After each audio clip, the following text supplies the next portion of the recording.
Tak ada, ni bukan dari saya ya Allah, ni daripada Allah. Awak accept? Awak accept? Awak accept? Awak accept? Awak accept? First nampak keputusan tu memang tak percaya langsung. Dah tengok dalam statistik tu kan 7 orang straight plus, saya rasa bukan saya lah kot. Tapi bila tengok sini saya rasa macam kejut lah, tolong. Alhamdulillah, syukur. Bila datang sini memang tak expect dapat keputusan macam ni. Alhamdulillah, rezeki Allah. Mami Daddy memang tak lelah selama ni datang lawat, dapat bagi didikan. Alhamdulillah, syukur banyak sangat dapat Mami Daddy. Sejujurnya saya banggakan diri sendiri sebab saya sendiri yang buat ni study hard setiap malam, buat benda ni penat-penat untuk banggakan mak bapak. Terima kasih kepada mak ayah saya.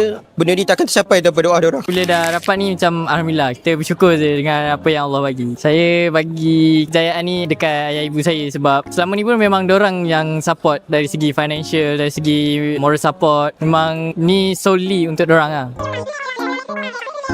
Buat je, jangan komplain. Buat je, kita memang kena buat. Inilah sistem yang kita kena harungi, inilah sistem yang kita kena guna untuk capai kejayaan juga. So kita buat je sampai dapat. Saya memang betul-betul sarankan solat tu memang kena betul-betul jaga bang. Memang betul-betul jaga. Alhamdulillah saya dapat rakan-rakan yang baik, dapat jaga, ajak solat selalu. Memang Alhamdulillah lah. Cari kawan yang nak belajar dengan korang, kawan yang boleh tolong apa yang korang teruk. Masa saya sendiri personally, biologi saya tak pernah dapat A pun, even trial pun dapat D, tapi saya berjaya dapat A solid untuk SPM. Jangan lupa juga buat baik dengan guru, dan jangan lupa ikut je apa yang cikgu cakap. Buat apa kerja yang orang bagi, InsyaAllah straight A plus tu kat tangan korang. Kita cari kawan yang boleh kita study sekali, yang boleh support kita bila kita down. And benda paling penting is jaga tidur lah. Sebab tidur ni crucial untuk jaga kita punya fokus time kita study.